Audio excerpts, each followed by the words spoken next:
में मैं बताना चाहता हूं कि गवर्नमेंट हरियाणा का ये एक रसीद है जो ट्रांसपोर्ट विभाग की तरफ से जारी की गई है।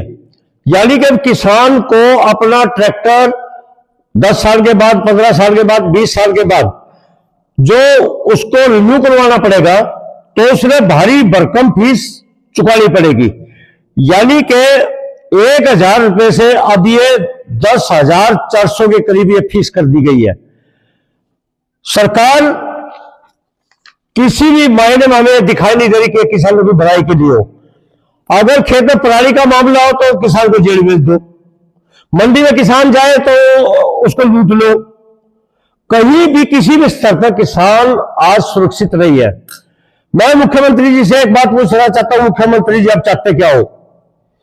क्या आपने किसानों की कमर तोड़ने के लिए, किसानों को परेशान करने के लिए, किसानों को लुटवाने के लिए क्या आपने शपथ ली थी? फिर आप किस बात के किसान के बेटे हो, किस बात के आप किसान हो? हर रोज इस तरह के आप फैसले लेकर के किसान को बर्बाद करने पर क्यों तुले हो? ये एक बहुत बड़ा प्रश्न है। अभी धान घोटाला भी निपट नहीं पाया, आप उसके ऊपर खामोश हो। कौन लोग हैं जो इस तरह की किसान विरोधी पॉलिसी बना करके किसानों को परेशान कर रहे हैं? यानी कि आपका नजरिया यही है कि किसानों को आंदोलन करने के लिए मजबूर कर दिया जाए। फिर दूसरे लोग और ये जो अंधभक्त है फिर ये चिल्लाएंगे कि किसान तो आंदोलन करके खुश होते हैं। मैं उन सभी से कहना चाहता हूं, क्या इस तरह के हर रोज ये फैसले लेना क्या किसान विरोधी ये जायज है? और जब हमने इसका पता किया, बताया कि आपका ट्रैक्टर पॉल्यूशन फैलाएगा, इसलिए ये आपसे फीस चार्ज लिया जा रहा है। अगर किसान की जेब काट कर आपने खजाने में 10-11 हज़ार रुपए डाल लिए तो क्या पॉल्यूशन कम हो जाएगा? ये किस तरह के आपके फैसले हैं?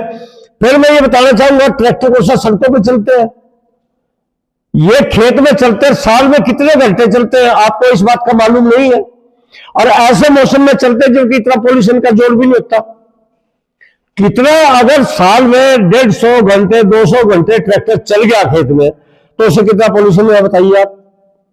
तो ये पॉल्यूशन की आदत पहले किसानों को पराली के नाम पे आप जेल में डाल रहे हो।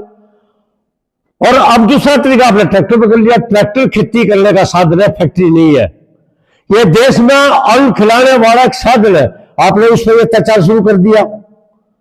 तो आप होश में आ जाओ और इस फैसले को तुरंत वापिस ले लो।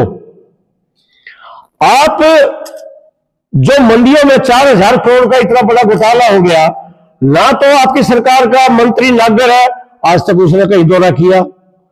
कृषि मंत्री भी नाम शराब बयान दे रहे हैं, आपने तो आज तक एक शब्द भी नहीं बोला।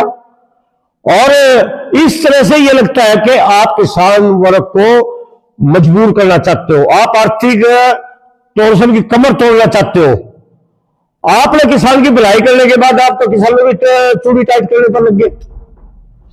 तो मैं सीधे सीधे आपको चेतावनी देता हूं, पूरी भाजपा सरकार को चेतावनी देता हूं कि अगर आप आंदोलन के लिए हमें मजबूर करोगे तो फिर आमना सामना करने के लिए हम भी तैयार हैं। आपके साथ आमना सामना होने में देर नहीं लगेगी, ये आपकी जिम्मेवारी होगी, आप समझ जाओ। और ये किसान विरोधी फैसले लेने बंद कर दो। आप ट्रैक्टर रजिस्ट्रेशन नवीकरण शुल्क जो बढ़ोतरी की गई, ये मामला यमुनानगर जगाधरी से आया है और इसमें साफ तौर पे लिखा है, मैं बताना चाहूंगा, ये है एग्रीकल्चर ट्रैक्टर, बिल्कुल स्पष्ट लिखा है इसमें। और वहां हमारी बहन कृपाल कौर, और ये सारा उसमें ब्यौरा ट्रैक्टर का नंबर भी दिया गया है। और रिन्यूअल ऑफ रजिस्ट्रेशन 10,000 रुपए, और स्मार्ट कार्ड फीस 200 रुपये, सर्विस यूजर चार्ज 250 रुपये, पोस्टल फीस 35 रुपये। यानी कि ये इतनी बड़ी रकम उससे वसूल कर लिया 10,485 रुपये। और इसने 5 साल पहले अपने ट्रैक्टर का रजिस्ट्रेशन नवीनीकरण कराया था, उसमें लिए गए थे 1,080 रुपये। अब ये इतना बड़ा शुल्क बढ़ा दिया गया है खेती करने वाले किसान पर, ये सभी किसानों को चुकाना पड़ेगा इस स्थिति में।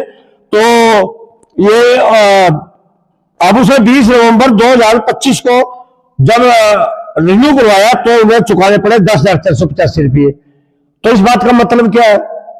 यही एक बहुत बड़ा सवाल है। मामला जमुनानगर से आया और ये मामला उन्होंने उजागर किया है, यानी कि हम किसानों के साथ भी ऐसा कई बार हुआ होगा।